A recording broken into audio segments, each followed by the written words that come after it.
minute, waiting on people to get situated with Zoom.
All right, good afternoon, everybody. Thank you for being here with us as we conclude National Midwife Week.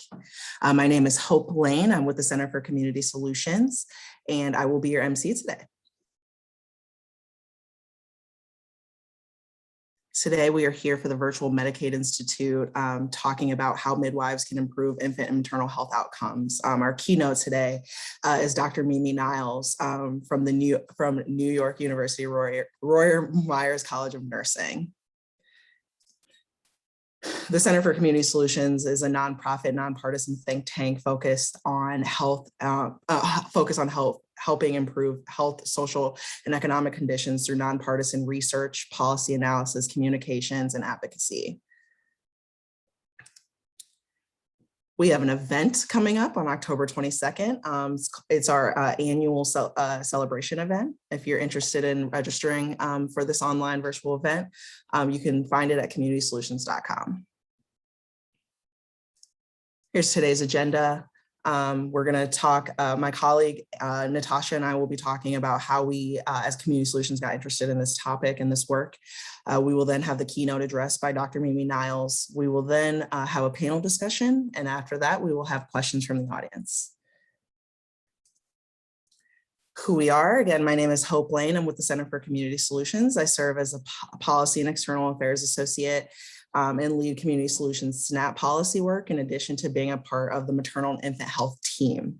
I have a Bachelor's of Arts in Political Science from Kent State University and a Master's in Political Management from the George Washington University. I will let my colleague Natasha Teshy Micah introduce herself. Thank you, Hope. Hi, everyone. My name is Natasha Teshy Micah. I'm also a public policy and external affairs associate in the Cleveland Office of Community Solutions. I focus on public health issues when it comes to policy. So some of my areas of focus includes infant maternal health, long-term care, and lead.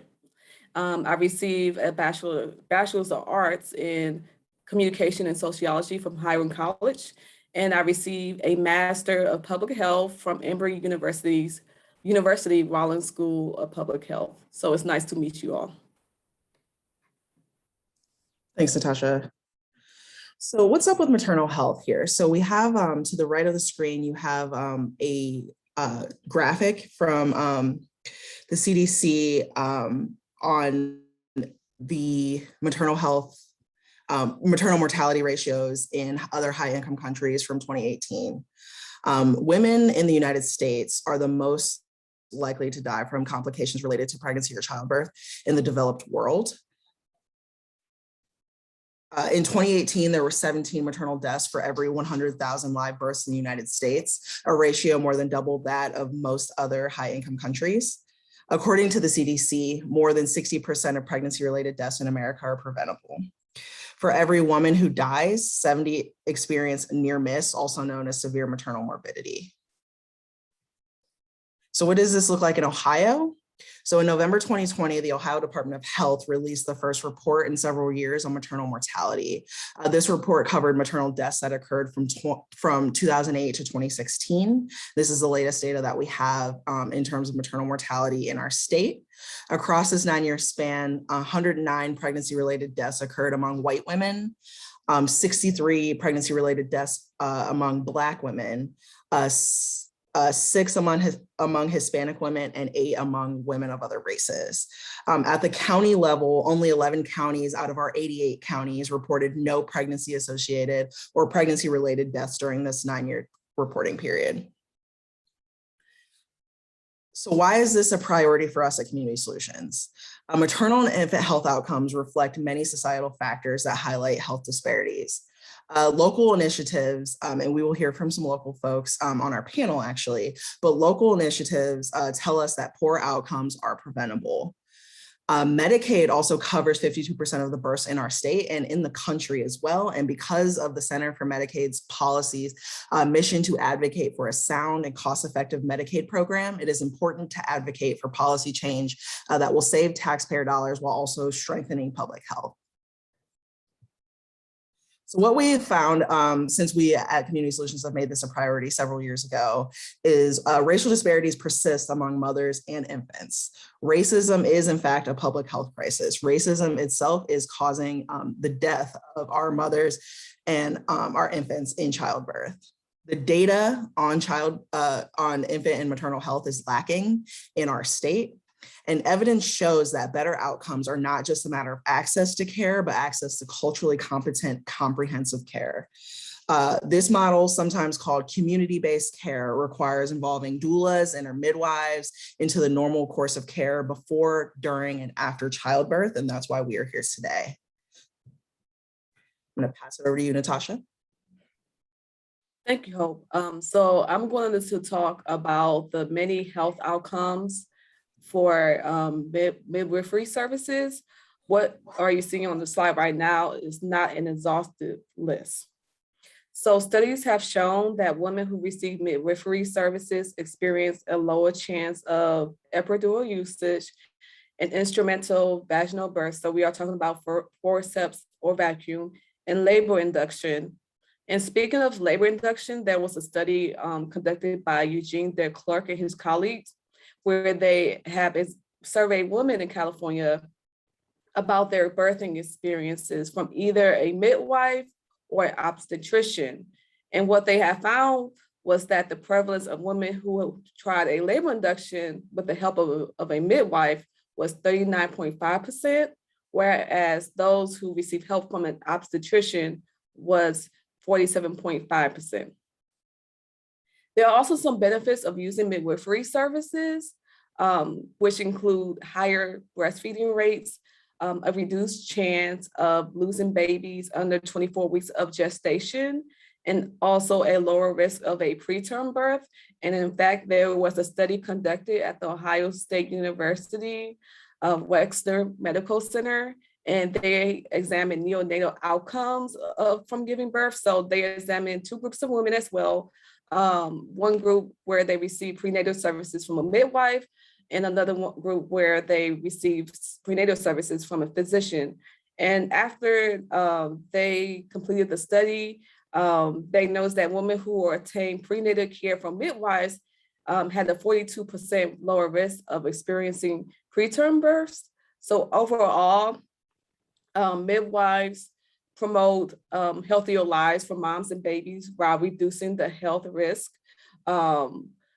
which could possibly lead to consequences if they have increasing health risk. Next slide.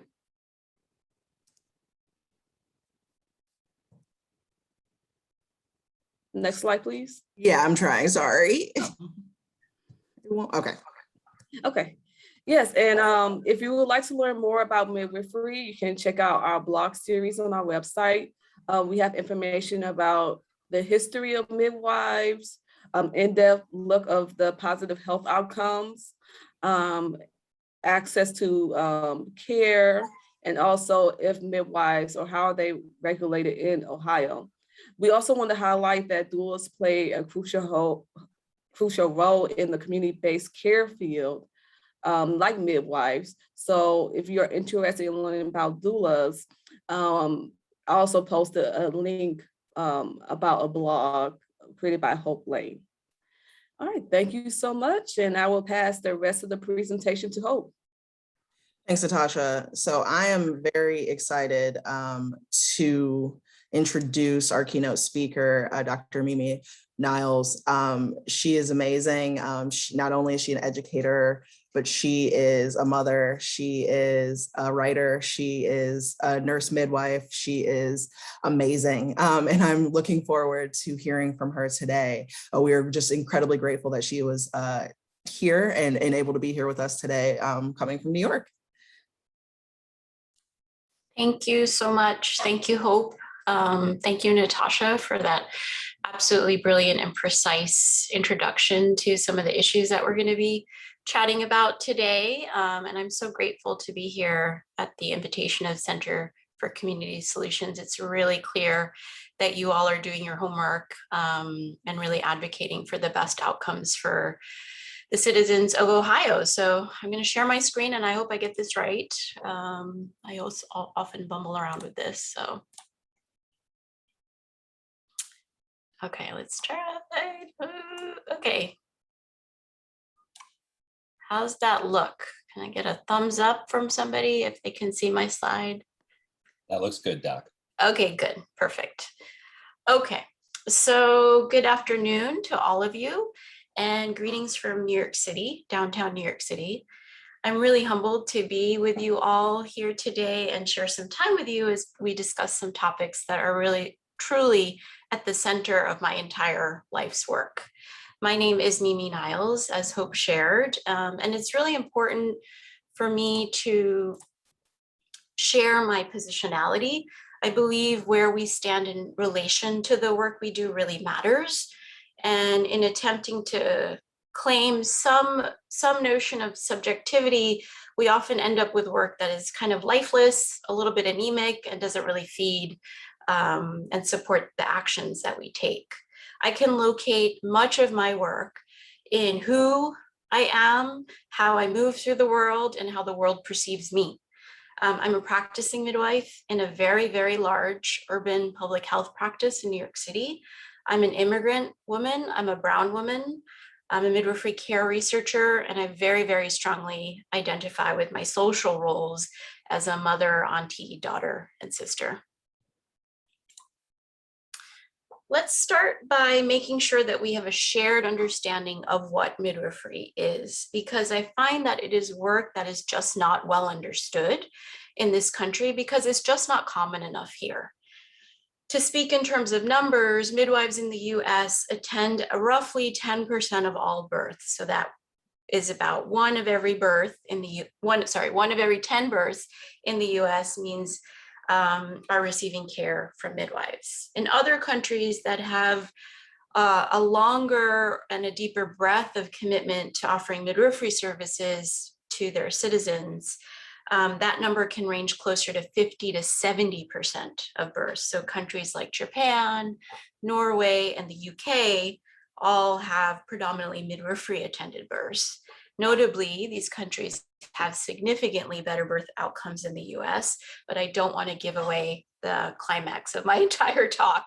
I want to define for you how I define the midwifery model of care as a midwifery researcher. I would say the best way to define midwifery is as a model of care. It's an approach to care that's rooted in a particular philosophy of care. It's based on this core understanding that childbearing for most birthing people is a healthy process that requires our protection, our support, and a promotion of an innately physiologic process that humans have been capable of since our evolution. Midwives are extensively trained to provide evidence-informed care. We provide a comprehensive approach to care, and today I'll be talking about childbearing. We do care for people within the scope of their reproductive health. So that can include contraceptive care, primary gynecological care, in certain states, primary care as well, abortion services in certain states. So it's important to keep that framework in mind. Midwifery, as it says on this slide, is a model of care, and I really cannot drill that in enough. It's a model of care. It's not just a workforce. We're extensively trained. We view labor and birth as an important life journey that happens for people who are becoming parents, who are becoming families. It's rooted in this relational model. Some people call it a person-centered model, but I prefer to call it a relational model because I truly believe care happens in relationships to people. It honors not just the physiology of a changing body, rapidly growing another human being, but it honors the cultural values, the embodied knowledge, the holistic knowledge that people carry within them in their own bodies and in their own social and collective bodies. And this is really a critical and vital point in how we're going to transform and move perinatal or maternity care forward to eliminate these horrendous disparities that many, many states are facing. I think often the fact that we're a model of care gets very lost in how we misunderstand midwifery care as distinct and separate from obstetrics and medicine. So again, distinct and separate from the practice of obstetrics and medicine. We provide the physical, emotional, and mental support that a person and their social unit needs during a transitional period. We also provide essential education on processes of health, not just limited to pregnancy, but predominantly so. And we function as independent clinicians with autonomous practice. That means, for those of you who may be unsure of what that means, it means we can diagnose, we can prescribe, we can care for, we can independently manage somebody's course of care. A particular note in our model of care is how important continuity is in our model. Continuity means essentially you're seeing the same provider through your journey of health. So for us, that could be seeing the same midwife through your pregnancy journey. And it's really key to the success of this particular model. And it's one that we don't talk about often enough. Because our model is rooted in the relationship, and you need visits over time to build that relationship. On average, we're educated for 3 to 4 years. We receive intensive clinical mentorship and precepting. You can think of that as an intensive apprenticeship. Historically, what we now call doulas were often the apprentices of the midwives, training alongside an elder midwife in the psychosocial principles of our work with the vision of ultimately becoming a midwife. And I share that here with you today because one issue that midwifery faces is a pipeline issue. And I really feel like the most natural and organic and place of least resistance to build that pipeline is the doula to midwife pipeline. So lastly, our ethos is rooted in feminist principles of care. And that means our entire body of scholarship, our research, and our standards of practice are all oriented to support a person's right to choose what they want for their healthcare. In its ideal form, midwives center and support bodily autonomy, the right to self-determination in their health journey, and we acknowledge that each person's care is shaped by a confluence of factors, of intersecting personal and intimate factors that can include one's life history, one's family history, their cultural knowledge, their social network, their social knowledge, their political and ideological perspectives, and other social and personal factors that we all know as human beings impact our healthcare journeys and our human experiences. I also feel like it's my responsibility whenever I'm speaking to a large audience about midwifery that we speak very directly into the tortured history of maternity care in this country. I think that's really important and really critical, particularly in policy and practice spaces. It provides the kind of context that we often miss or make invisible in healthcare transformation work because we hide behind this idea of being subjective, evidence-based practitioners. But when we do that and we approach this work from an apolitical or ahistorical stance, it invisibilizes the pain points, it invisibilizes the suffering, and it invisibilizes the historical harm that has been done. And so it removes the accountability that actually needs to be very much built into the system. For most of early American history, most world history, midwives attended births, many learning in the tradition of an apprentice or inheriting a gift of healing that was rooted in earth-based remedies. I'm taking it way, way back. This was sometimes referred to as a calling, or as many Black midwives historically referred to as inheriting the mother wit. Now, I bet for many of us, if we look down or trace deep, deep down our family historical trees, there are the stories of the healers in our communities, the one that every community member went to. That person who usually identified as a woman learned their craft and practice as their birthright or as an apprentice. In the US, for enslaved African women and later for immigrant women, the traditions of midwifery traveled with them, as birth was considered the domain and the realm of the community healers. In fact, obstetrics was not even taught in early medical school. It was considered a quack profession. However, as the market for medicine grew in the US, physicians began to stake their claim. Childbirth was and is lucrative, a chance to make money while also experimenting with emerging technologies like forceps, like anesthesia, like episiotomies, like speculums, and surgery. Coupled with this creeping privatization of American healthcare was the near obliteration of birthing at home. So in the 1900s, everybody birthed at home, 100%.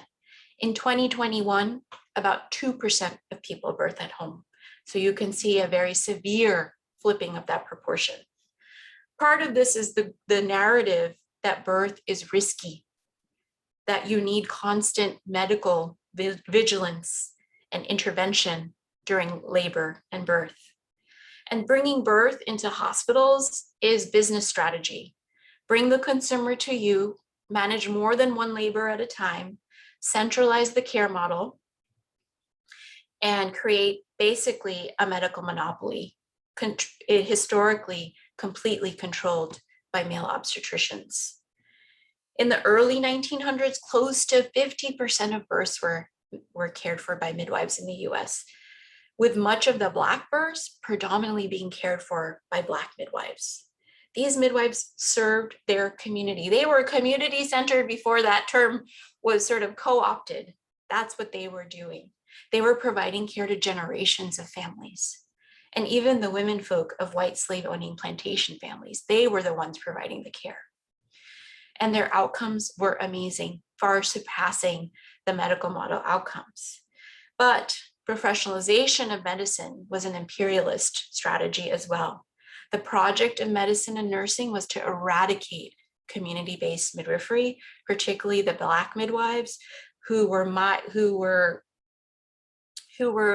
victims of the extreme and severe racism that served to obliterate them. What happened was the creation of very rigid laws, exclusionary regulations, financially unfeasible licensing fees, and yearly annual fees for folks who were not able to pay these, and the concurrent over-medicalization of birth.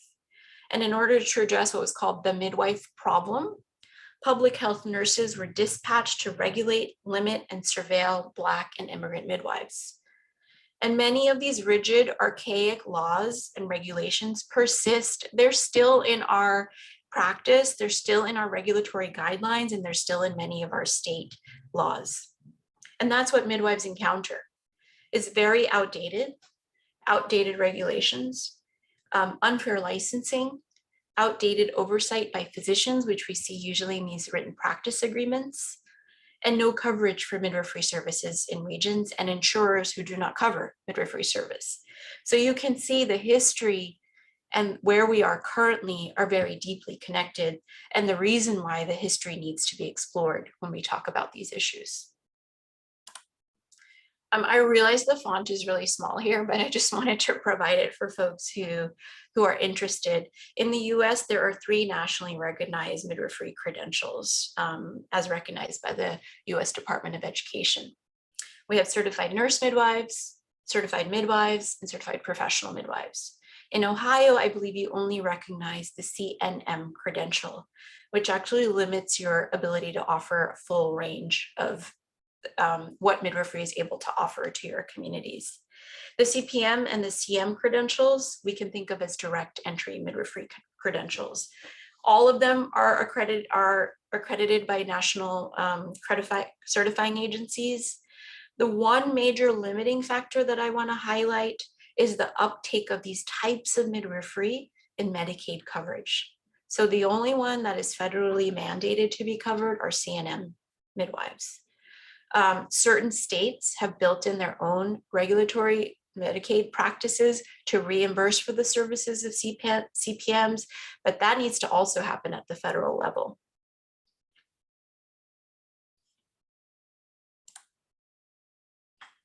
Part of my work here and my work as a midwife and as a researcher is to really help us understand why theory and praxis is so important to the work we do, as whether you're a bedside clinician, an insurer, a public health advocate, a public health professional, a policy wonk. Theory matters. I don't know about all of you, but I feel like folks are talking a lot of trash about theory lately, using the word theory as a dog whistle. And I think that's because there's this perceived threat in grounding our thinking in broader frameworks. I suggest that that is exactly what is missing in our discourse on maternal health. So often we try to distance ourselves from epistemology and ontology. They feel like very ivory tower terms in this attempt to not be subjective, right? To be very objective, to stand an arm's length away from what people's human experiences are. But ultimately, I think it hurts us, particularly in this work, if we don't center what our own core beliefs are about how we know what we know, and what are the things we know and believe about how we move through the world and the choices that we make. In healthcare, I don't know if this is the theory, but often we hear about, I think about the Hippocratic Oath. And I feel like it is the lowest bar of what we can achieve. To do no harm is the lowest bar. I think we need to aim much higher in terms of what we want to achieve in healthcare. Our cultures, I know I keep saying this, our cultures, our histories, our families, our finances, and our moral and ethical viewpoints matter. In healthcare, we flatten all of this out. We flatten this dimensionality out. We flatten out the intersectionality of people's lives because we are trying so hard to measure every single aspect of our healthcare outcomes. Really, we can only measure those things that we can hold up against a ruler that we all have to agree upon is the ruler that we're all going to use. And that's really problematic because it's often things that we can't see or that don't have a material presence that are often the most important thing in people's lives. I'm not going to do a theory lecture here, although the academic in me is very tempted to do so, but I will not do so. I will refrain from doing that. But I do think that it's really important in my own praxis as a midwife to very directly and explicitly call out the Black and brown feminist thinkers that have been guiding forces in this reproductive health space for so long. I want to name people like Bell Hooks and Angela Davis and Kimberly Crenshaw and Patricia Hill Collins, Loretta Ross, the reproductive justice space, and Toni Bond Leonard, and contemporaries like Jennifer Nash and Imani Perry, who really influenced my work. And I want to give an example of how theory applies to practice. Right? We don't want to leave theory sitting in a dusty ivory tower. We want to understand how it applies in the work that we are doing. And I see no better example of that than the Black Birthing Bill of Rights. If you have not interacted with the Black Birthing Bill of Rights, I highly recommend you do so. And if you're already surfing the net while you're listening to me, I know because I do that sometimes too, search for this right now and do the image search so you can really see how beautifully thoughtful this, this document is. It was created by the National Association to Advance Black Birth. It shows how we can translate theory in how we organize and deliver care. They use key human rights principles and core tenets of the reproductive justice framework to operationalize what values must guide maternity care, with the idea that safety is more than a clinical measure.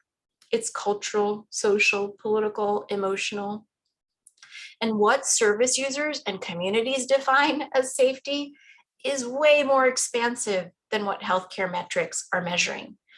For those of you who do maternity care research, you know that we tend to focus, or clinical research, I should say, we focus on things like blood loss, APGAR scores, episiotomy rates, cesarean rates.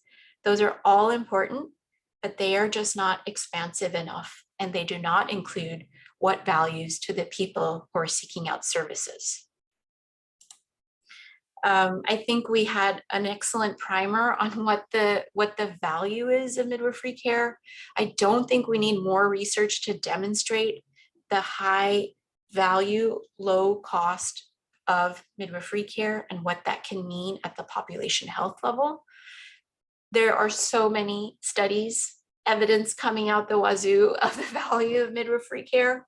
I think where we really get stuck is how do we implement what we know to work in a system that was not designed to hold the midwifery care model within it. I think that's really a core question. I just want to highlight a few outcomes of interest that I think are really important. Lower preterm birth rates, particularly in Black and other marginalized communities, lower preterm birth rates, lower cesarean rates, higher VBAC rates, lower miscarriage rates, higher breastfeeding rates, right? So all those markers that we're looking to improve through funding, through research, through policy, is where you will see midwifery making its biggest impact. I usually get the question from students, why is that? Why would midwifery care impact preterm birth or miscarriage rates? And I have to just say it's the ethos of midwifery to listen to people, to believe people, to hear people when they tell you something doesn't feel right. I'm feeling contractions. I know I'm only 22 weeks. What do you think? And that particularly approach to care, I think, has a tremendously protective effect on the people that we take care of. Most people in pregnancy, I can't stress this enough, are having the experience of health. They're not having the experience of sickness. They're having the experience of health. In this country, we treat pregnancy like a sickness. And it's principally because we have a medical-led model of maternity care. That's the value of medicine, is to heal pathologies, but oftentimes pregnancy is not pathologic. It can have pre-imposing pathologic conditions, but the essential process can be healthy.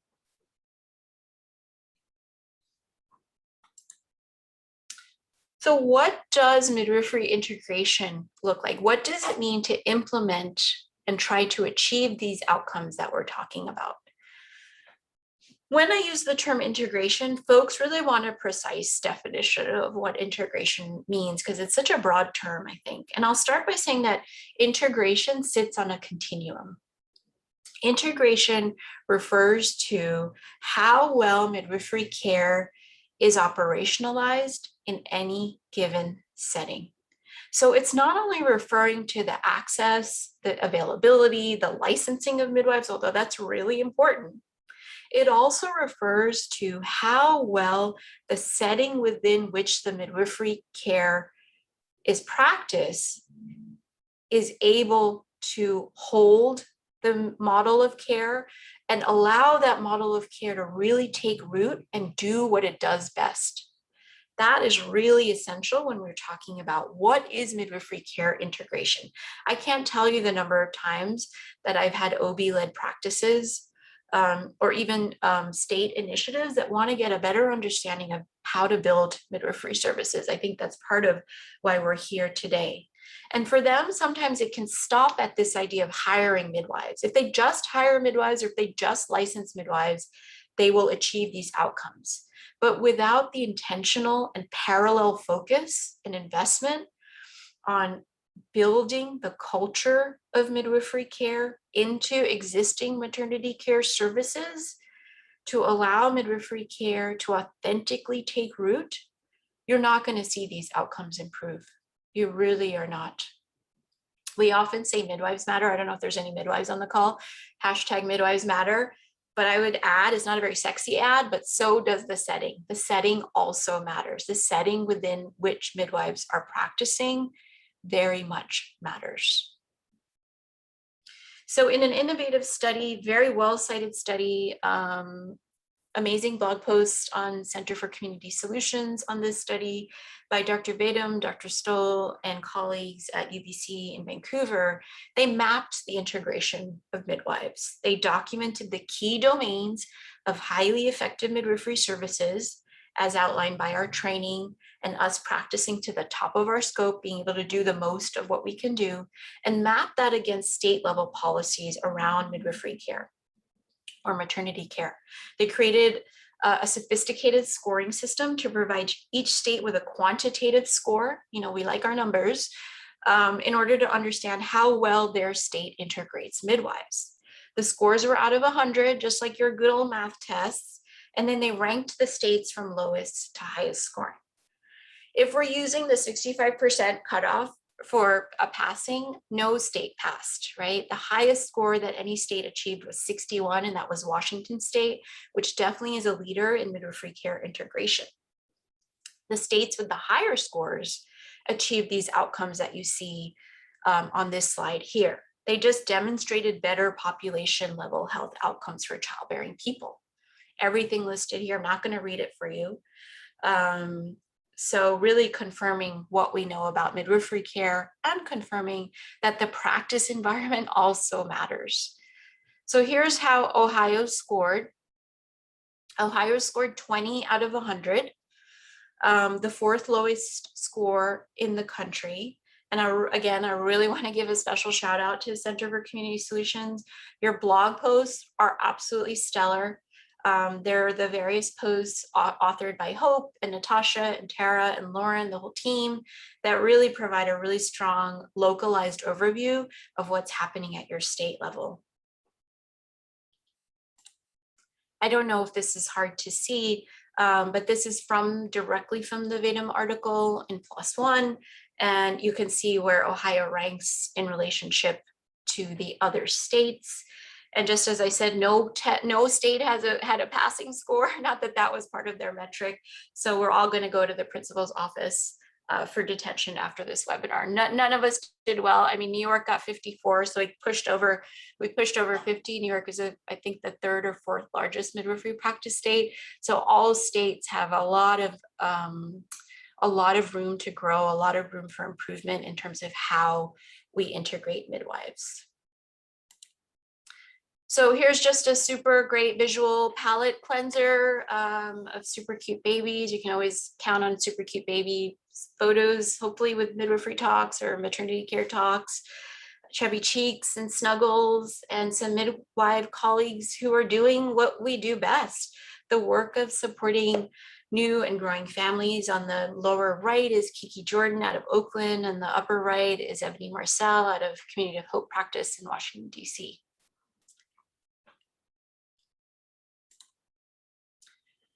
And I'm not an economist, but I feel like I have to make the case for cost savings. It's, you know, part of the AAA framework as well. And I have more of a mattress stuffing approach to my finances, but the business case for midwifery care in all settings is strong. It's strong like all the other evidence. There's a handful of super high quality studies, I would say, and white papers that delineate the cost savings that can happen, not just for individuals, for insurers, for systems, for states, and for the country. There's a very, very new paper that I've just cited here by Anderson and Gillickson I think they're out of Kentucky. I'm not sure. Don't quote me on that. I'll have to look that up.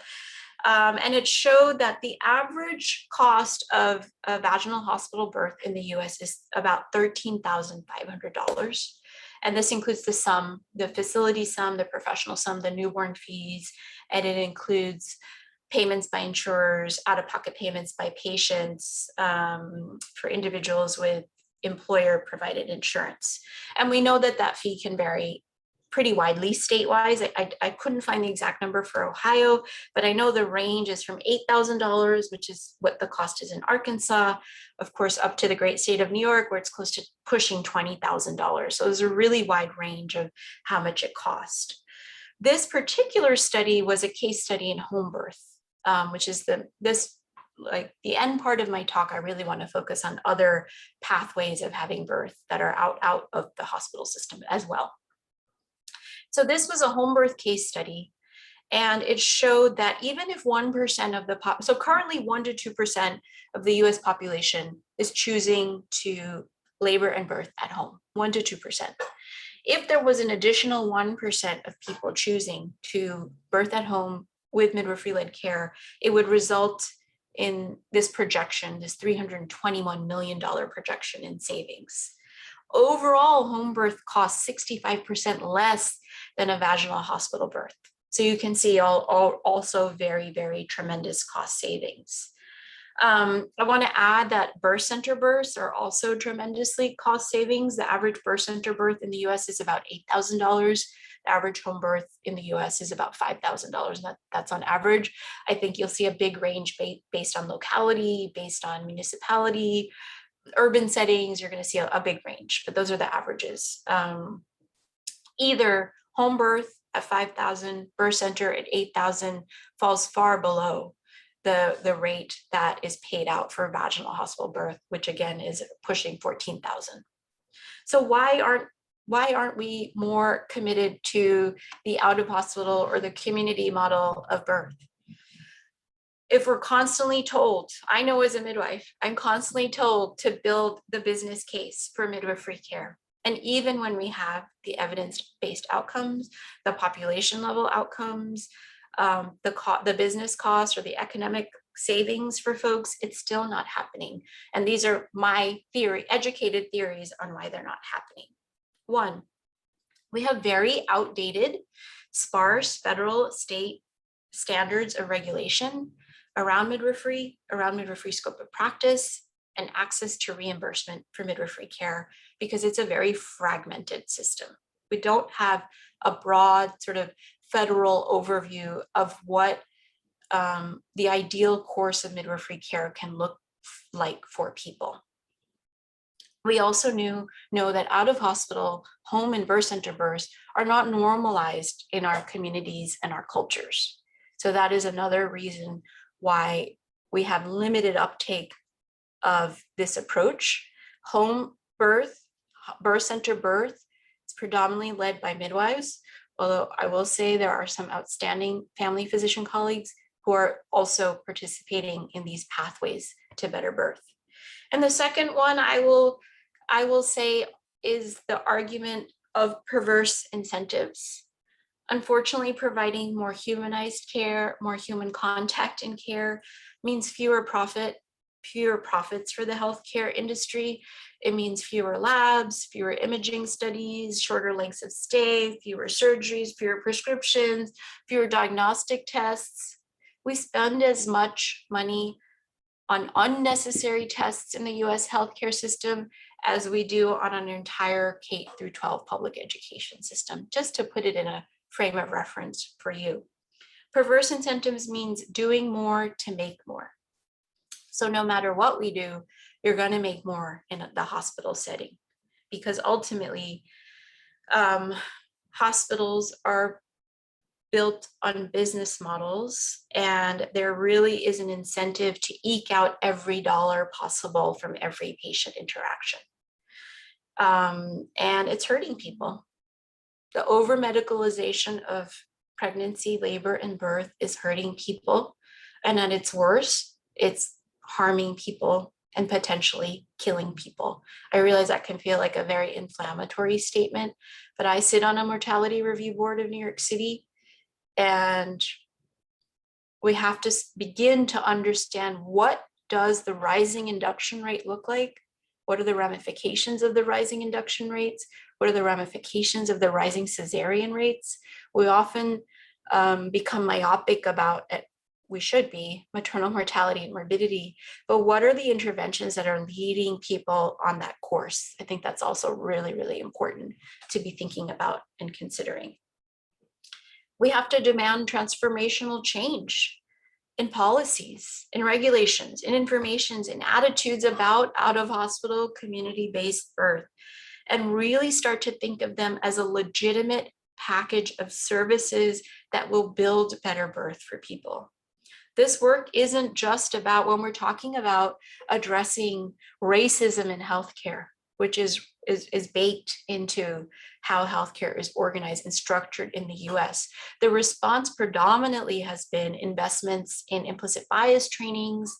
I, as a provider, I think have been to over 7 in my 20 years of practice, instead of really investing in models that are rooted in community knowledge, in communities of practice, in localized communities, in investing in community health worker models, in investing in community birth center models, investing in training and funding midwifery pipelines, educating midwives. So these are things that need and deserve our focused attention and focused investment strategies. And deregulation of very, very restrictive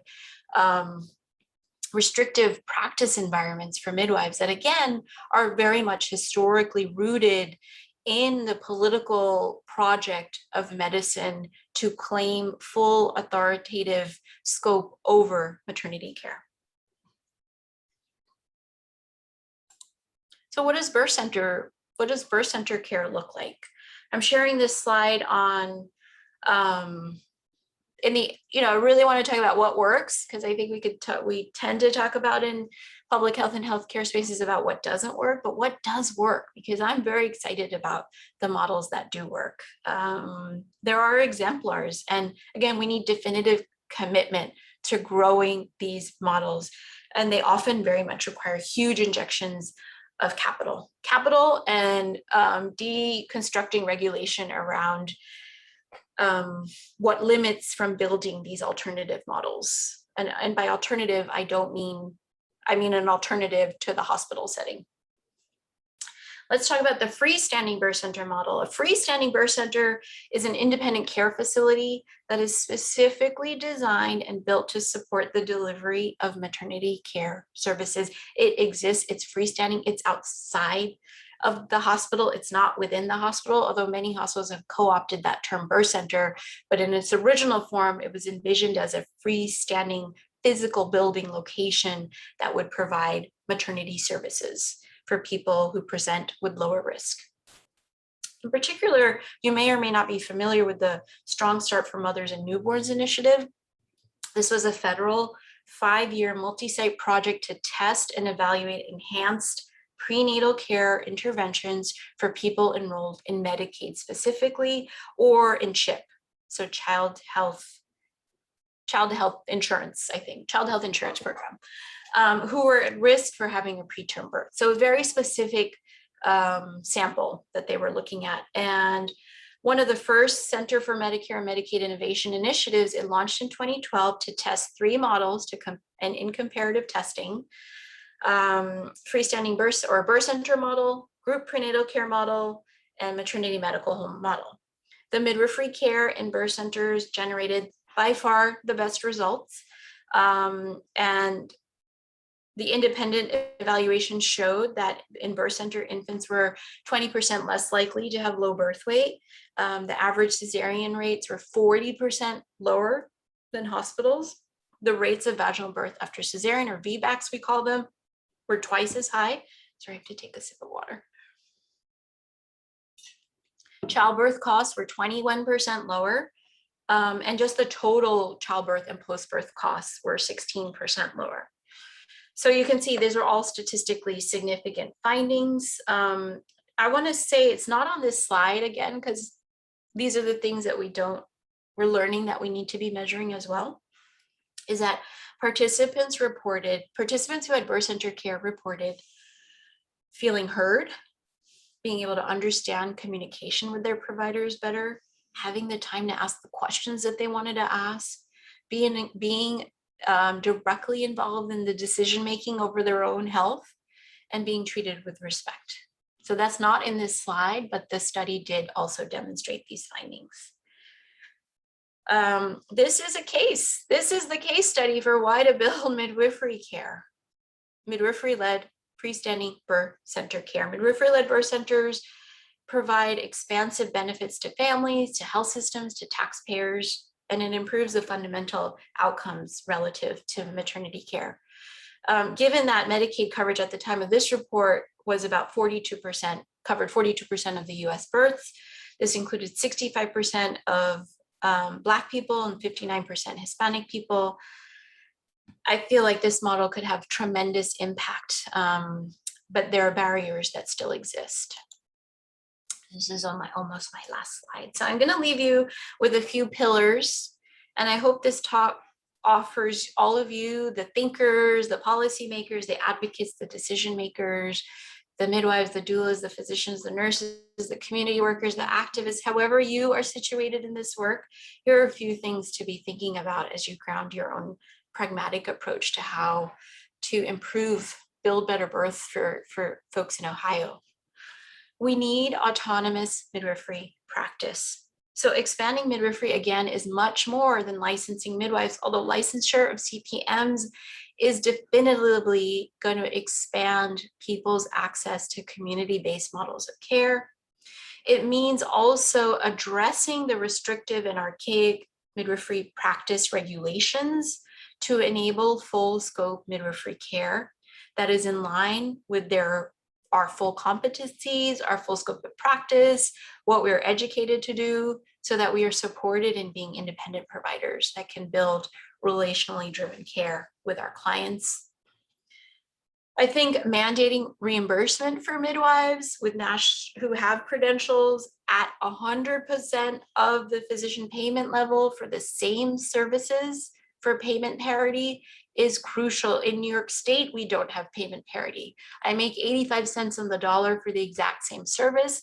I would argue for arguably a better satisfaction rate among the people I care for, and I still get paid 85 cents on the dollar. So we need to mandate by Medicaid and CHIP programs for care and licensed birth centers, for home births, for hospital vaginal births, that services provided by midwives are fully and equitably reimbursed. I strongly believe this is a gender equity issue, although we don't often talk about that because we don't couch our work in theoretical frameworks. And lastly, I think it's really important to consistently actively engage, early engagement with community-based models of practice, community-based midwifery care, community-based doula care, because they are the ones really who are centering the reproductive justice framework and how they're building their own praxis of care. So I want to uplift and amplify Village of Healing under the visionary leadership of Ms. Langford and Ms. Gaines. These are exemplar models that are guaranteed to build better outcomes in your state for Black families. Invest in them, grow in them, support them, and grow the birth center model of care. The data is there to show you that it works. And if you truly care about the mothers and children in your communities, this model should be flourishing all across the United States while being appropriately funded and reimbursed. So I want to say thank you so much for having me, for listening. It's Midwifery Week, and I'm so grateful to be here. Thank you to the Center for Community Solutions for the invitation and the space to share. And I look forward to our panel discussion with some visionary leaders in the birth equity space and the maternity care transformation space in Ohio. Thank you so much. And those are my contact details as well. Thank you so very much, Dr. Niles. That was amazing. I'm gonna, hold on, Oh, I'm sorry. gonna stop sharing. Am I still sharing, right? Yeah. Oh, there we go. Okay. Awesome. Thank you so much. I'm going to go ahead and introduce our panel. Today we have with us Dr. Reena Oza-Frank from the Ohio Department of Health. I've had the opportunity to work with and learn from her a lot over the past year or so. I'm very, very grateful to have Reena with us today. We also have Da'na Langford. She is a nurse midwife. She is with the Village of Healing. I've also had the opportunity to learn and grow from her over the past year or so, and learn more honestly than I could have ever imagined. She is on the ground. She is practicing. She might be the first nurse midwife I've ever met, to be honest with you. And lastly, we have Tamika Rose with the City of Akron Health Equity Ambassador. While I don't know Tamika very well, I am an Akron native and proud to have the Birthplace of Champions represented today for our panel discussion. I'm going to go ahead and turn it back over to Dr. Niles to facilitate the questions. And I think we also have some audience questions too. Great. Well, thank you all so much for being here with me. I'm not an Ohio native, so I feel like you're going to be teaching me as we discuss and explore some of these questions. And really my intention is to hold the conversation and to uplift and amplify all of your expertise and your skill set and the specific perspective that you bring to this work in a vision for expanding what midwifery care looks like for families in Ohio. So I want to start by really understanding what the legislative landscape is for folks in Ohio, and what do you think, even whether it exists or it's on the floor or it's in the making or it's in your dreams, what kind of legislation do you think would have the most meaningful impact for families, childbearing families in Ohio? So why don't we start with Tamika? So I know that currently there is a bill out there for regulating midwifery services, but I can't say that I'm apprehensive about the legislation. I'm more of a person that, so you have the legislation, the governor signs it into law.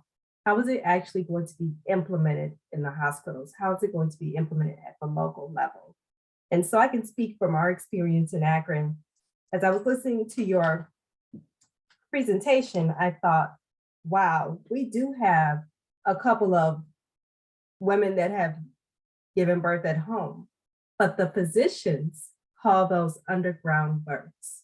So just that connotation is negative, right? So yeah, we have a couple of women that have underground births. And so because they're not in the hospital setting, they're viewed as negatively.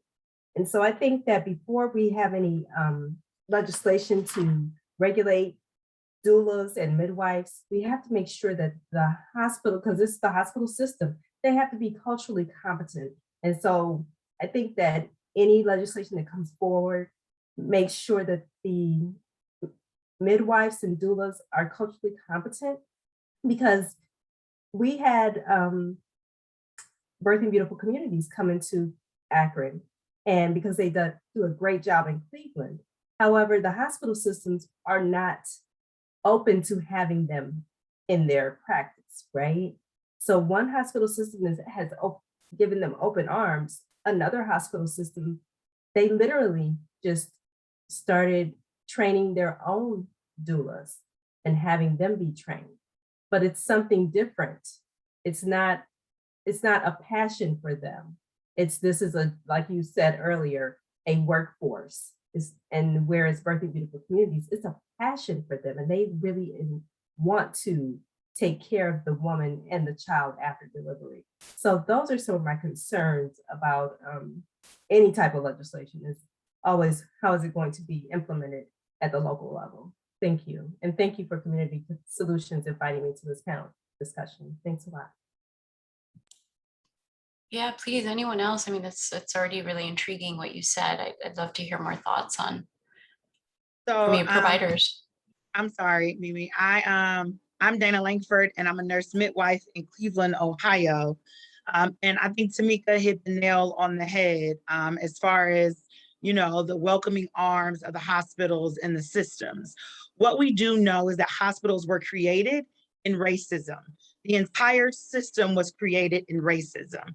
And so we can't expect that this system will automatically just be welcoming and open to these Black doulas and Black midwives that want to come in to work, right?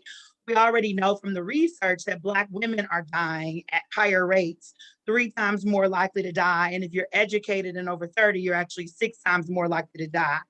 In the city of Cleveland, your baby is 7 times more likely to die if it's Black before the age of 1. So if all of that is rooted in there, just imagine how those employees and those doulas that are coming in to advocate for these Black women are being treated as well.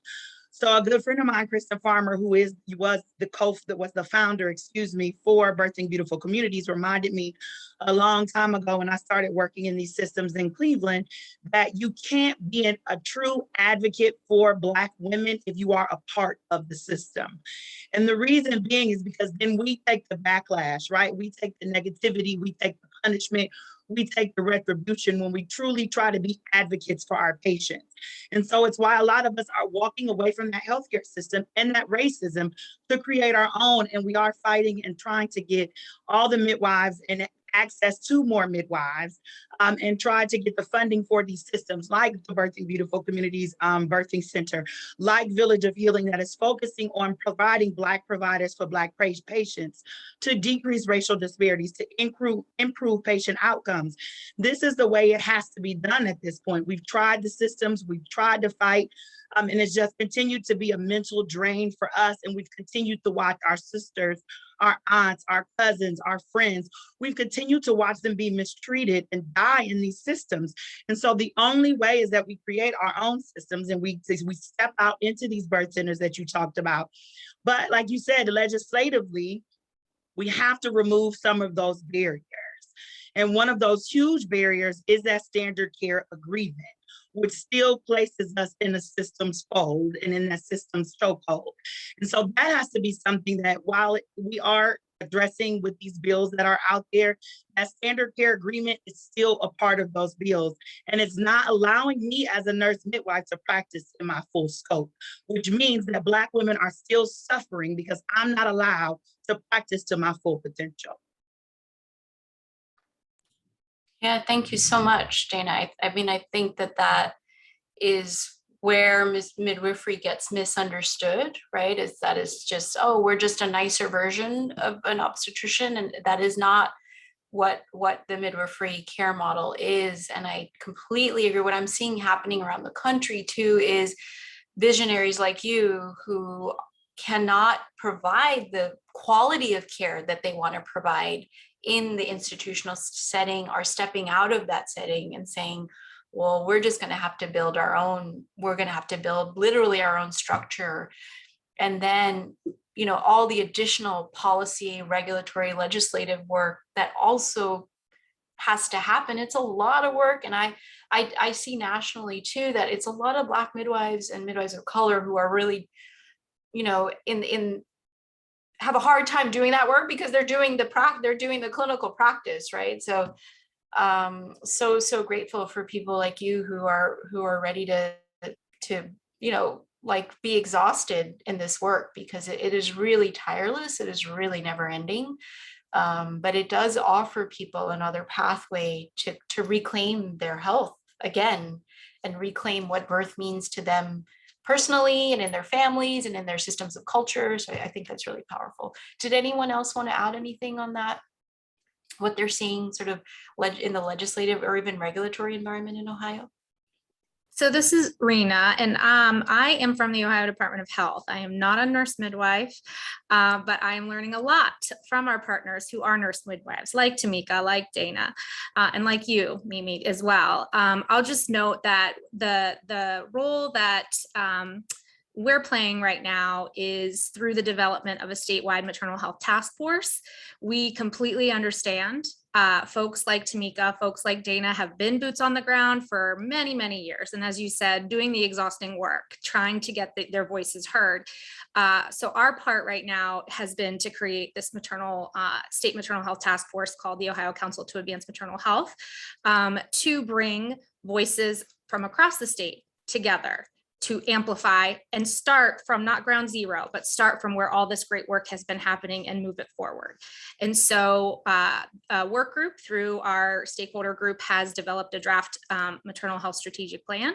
And within that, there is a focus on diversifying the racial and ethnic makeup of our perinatal workforce. And within that is specific language around certified professional midwives and advocating for legislation there. And that's where HOPE from Center for Community Solutions, as well as some of our other members, are working together to move that specific effort forward. Again, I'm not the right expert to kind of move this stuff forward, but that's exactly what OCAM is for, is to bring all the right experts together for these types of efforts. And I don't want to steal your role, Mimi, as the panel moderator, but I do have a question about the midwife landscape in Ohio for you or anybody, I guess, on the call here. You know, as a patient, you know, I do see, you know, when I go see to my practice for my annual GYN visit, I do see midwives, CNM specifically, as part of those practices. And I hear what you're saying in that the scope needs to be expanded and the credentialing, you know, for certain types of midwives needs changed. But I just wanted to know a little bit more about, you know, where those jobs are, and are there pockets where there is successful integration of midwives into clinical care? Da'na, I've heard you say that Ohio is a very medical state, and the data that Mimi showed really exemplified that. So I guess my question is, are there pockets of integration that could be built upon? I'm going to take that and then let Da'na tag on. So I think that the midwives that we have now are midwives that were nurses that were like, well, I want to go do something different, but I don't want to be an obstetrician, right? And so I think that that's where we are in Ohio, per se. And to be frank, having a white midwife is the same as having a white OBGYN. So my mother was born at my grandmother's house. And I'm sure that my grandmother had a Black midwife. There is something to be said about someone servicing you that looks like you. And so I will leave it at that and let my friend Da'na take it from there.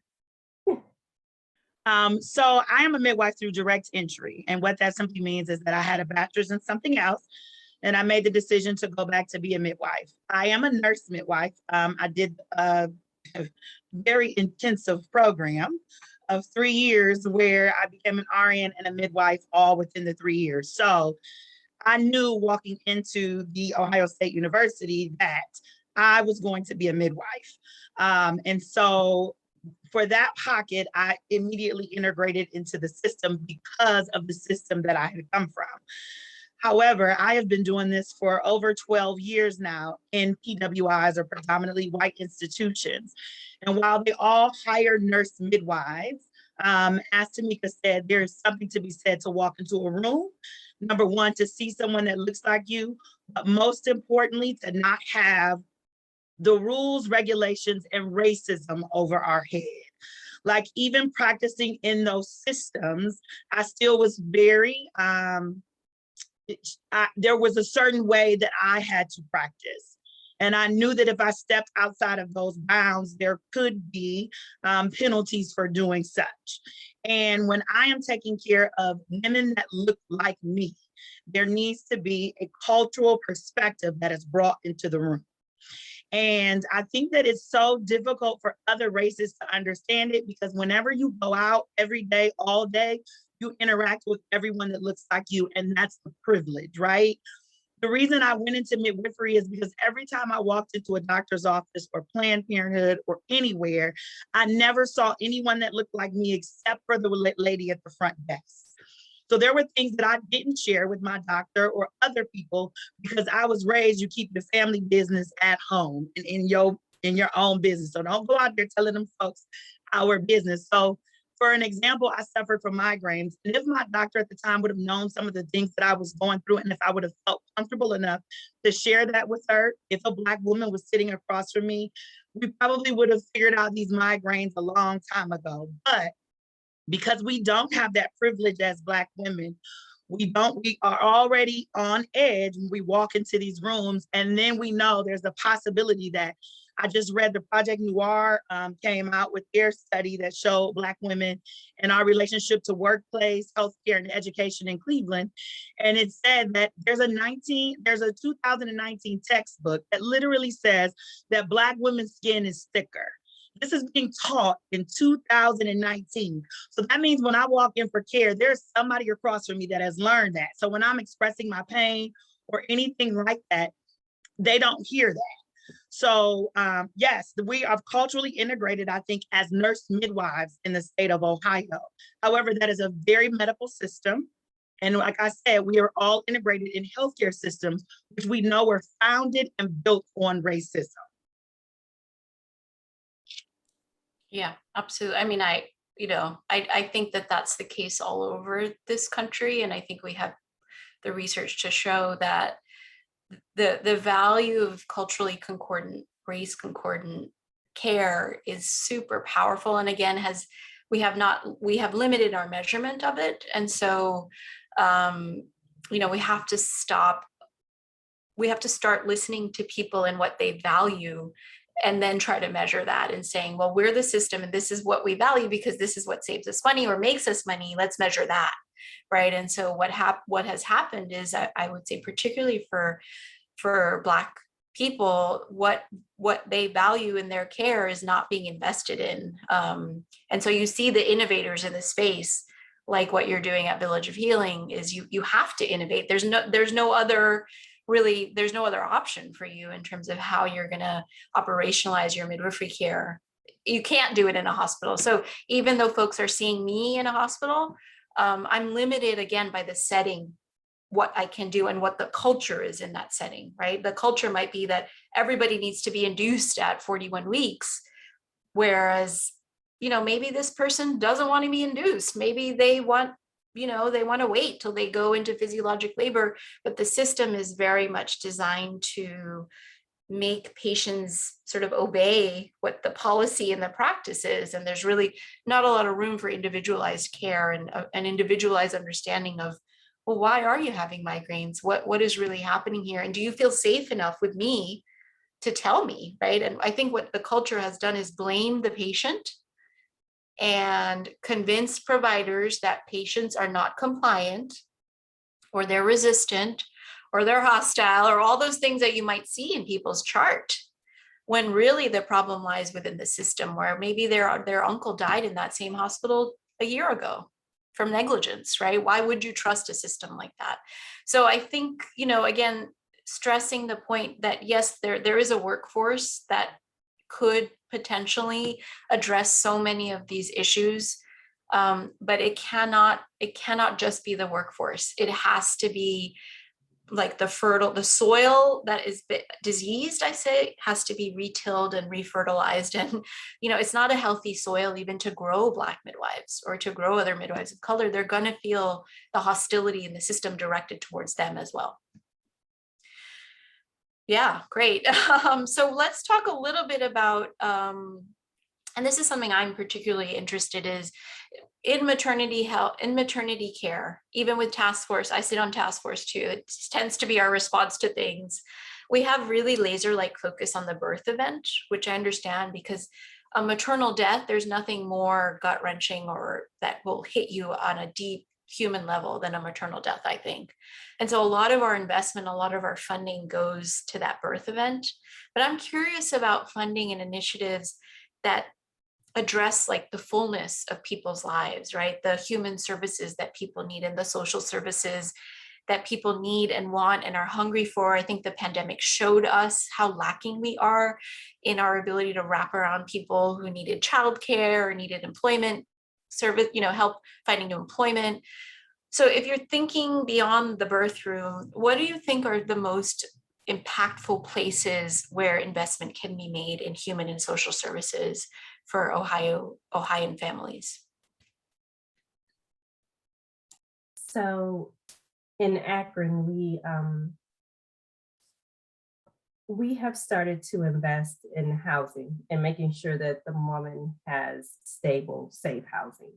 I'm glad you're on the call, Reena, because one of the things I was going to email the Department of Health, because I just found out that so we do have several different units of housing, and we pay for women's housing if they are at risk of being evicted for up to 3 months. So we created that program. The mayor had a friend that gave him $100,000, and he said, Tamika, what do you want to do with it? And so we put it in this fund for women. Now we are seeking to replicate the program that Columbus had around Healthy Beginnings at Home to help women stay in housing for free for around 18 to 24 months. And but one of the problems is you have to get the landlord to agree to it, and the house has to be healthy. However, somewhere, some federal, I don't know if it's federal or state regulation, we can't send our lead inspectors in to look for lead unless a child has an elevated lead level. And I thought that was crazy. I said, that is blankety blank backwards because we have a pregnant mom that's going into a house. We want to make sure that there's no elevated lead levels, but because the child doesn't have, like the child's not born yet.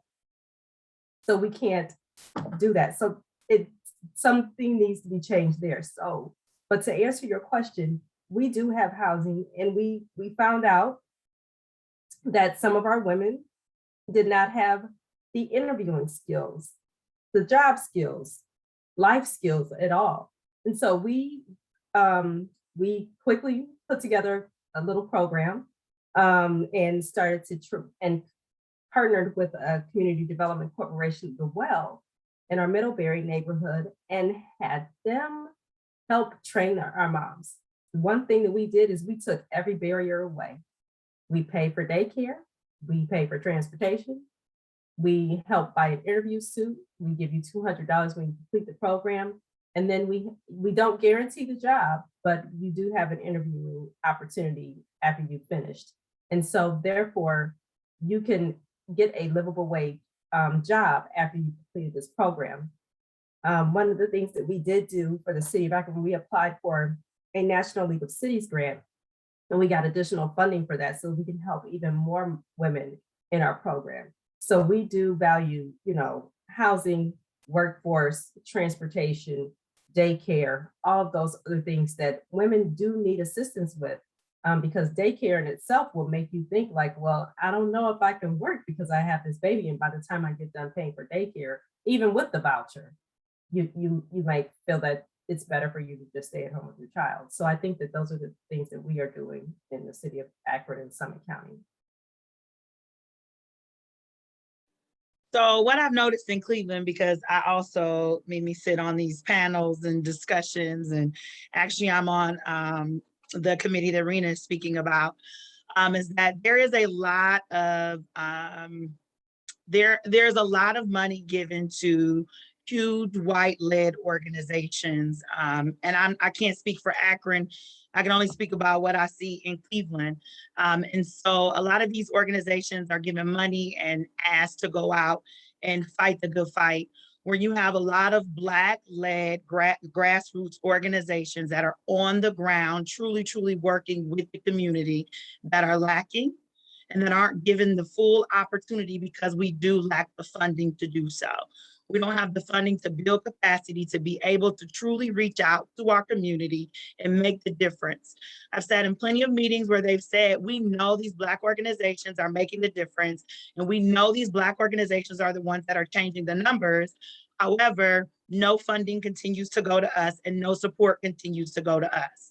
And so what happens is the hospital systems and these large organizations that are white-led continue to get large dollars and amounts of funding to make the difference. And we literally are working for free. Some of these grassroots-led organizations.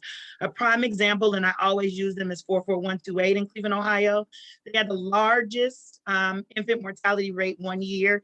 They did grassroots, knocking on doors, sitting at kitchen tables, talking with communities. The next year, they had 0 deaths. And they did that on their own with very few dollars or support.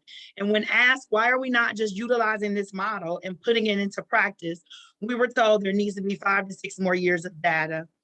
So as a Black woman who is in her reproductive years, I am exhausted with the data. I am exhausted with the meetings, and I need to see action. But not only that, we constantly hear the conversations about social determinants of health, and we constantly hear the conversations about low socioeconomic status Black women. But what we know is that my degree does not save me. Actually, my degree makes me more at risk. And so we need to change the narrative and stop ignoring these Black women and professional Black women that are also suffering and dying. And when we try to bring that to people's attentions at Village of Healing about social determinants of health, we're immediately hit with, well, we include racism as social determinants of health. But the issue is I'm continuing to give bus tickets to pass out to my clients. Bus tickets are not going to help with racism. So what we need to do is make sure that we're truly addressing what's happening, that we're giving these Black grassroots-led organizations the true funding that they need to truly get out here and make a difference in the community. And then that we change the narrative and stop addressing it just to lower socioeconomic status Black women. I am at risk too. And I feel like as somebody that's in this fight and fighting and somebody that's in my reproductive years now, I'm completely being ignored in this conversation. And I know the risk once I get pregnant. Like, I've had to think about all of that and factor it into my decision-making as well. So I just wanted to address some of Dana's comments just a little bit. So in Akron, we do have minority behavioral health group because we are very aware that the stress, just the regular stress of being a Black woman is very imperative and actually increases our risk of premature birth and miscarriage. In addition to that, I've had to say, you know, I don't take my seat at the table lightly. So I'm very, very vocal with the white men at the table that I sit with. So in the beginning, we have a program, a nonprofit called Project Eugenia. And so they meet with women of all socioeconomic backgrounds. And it is a house that we have on the west side of Akron. I got pushback because I have it in a neighborhood that is well-to-do. And I said, well, why do I need to put it? Why do I need to have anybody travel to a neighborhood where people, they live? Well, Black women live everywhere. So this is on the bus line if you can't get there, and it's in a safe neighborhood. I don't want people to be scared to go to this house. So we do things, and I say we because I'm helping them too. And we fund them. The city funds them. They do get some funding from Medicaid, but we literally fund them. We gave them the house and they can do whatever they need to do at that house. They've had Christmas parties, Thanksgiving, they give away Thanksgiving, but they also hold circles there for women to come in and just talk, right? And so we understand that it's not just those women that are at or below 200% of the federal poverty level. But I think that to bring it to scale, the state needs to understand that too. Everything's very, if they're on Medicaid, they're okay. Well, you have the Department of Insurance, you can talk to them and say, add this into your service delivery model as well. So I just think that that's some of the conversations that do need to happen at the state level. We can only do it piecemeal at a local level, but we do understand that. And Dr. Angela Neal Barnett holds several sister circles in Akron as well. So those are just some of the African-American nonprofits. And I am a firm believer of not having legacy organizations, as I've been privy to that new word now, legacy organizations trying to save our Black children. We do need to have the grassroots organizations at the table as well. Thank you. And I think that a lot of the grassroots-led organizations in Cleveland are also exhausted with the conversation and the meetings about the meetings. And so some of us have decided to team up ourselves and create our own coalitions. Village of Healing has teamed up with Birthing Beautiful Communities and Pregnant with Possibilities to create a coalition to make sure that when Black women enter into one of us, they get all of us. They get all of our services, that they are made sure that they are loved on, that they are appreciated, and that they feel the triangular approach that we are trying to give them. So that needs to continue to happen, and we'll continue to grow and bring in more organizations as we work through it and everything. But I think that that's another one where we have decided that the system is not always for us, and we need to step out. And I agree. The state, while we appreciate the meetings, we need the funding. And we need them to be able to give us the funding and say, your work is working, it's evidence-based. We see that you all are creating the opportunities. So now here's the funding to be able to do your work. Yeah, I think that's such an important point in terms of where funding goes, because what I think also needs to happen with funding, particularly for grassroots organizations, is the capacity building to then be able to continue to, like, just applying for funding is a job in and of itself. So you're trying to do the work for your community, on behalf of your community, on behalf of yourself, and then also be doing the fundraising that needs to happen, versus these large organizations that have streamlined the process around gaining funding. So they just keep getting the funding over and over and over again because they have the internal capacity to do that. They're the ones who can respond to those, like week-long crazy grant deadlines and all that kind of stuff. So it just reifies who stays in power, and it never really, the money really never diffuses into the community. It stays in the hands of people who know how to get it almost, they know the lingo, they know the process. And I think that's such an important point, that funders and state level agencies also fund capacity building for organizations, like help them hire folks, because there's so many restrictions around what you can use that money for, right? Maybe you desperately need administrative aid to help you manage building your coalitions and building your communication and building your social media strategy, and everything that funders have decided is not fundable is actually what makes an organization move and flow and grow. So I think that's a really, really, really critical point. And I think there is a space for public-private funding and partnership. Medicaid and social service funding can provide sort of the base level of support for folks, but where is private foundation and equity funding going to come into the space and fill the gaps, because they benefit from all the work that's being done by communities. I know we're running out of time. I think we have 8. Oh, it's 1:28. So one question we have will be, I don't know if we can answer this, but what kind of pushback do you receive from physicians and nurses, and how to address their concerns?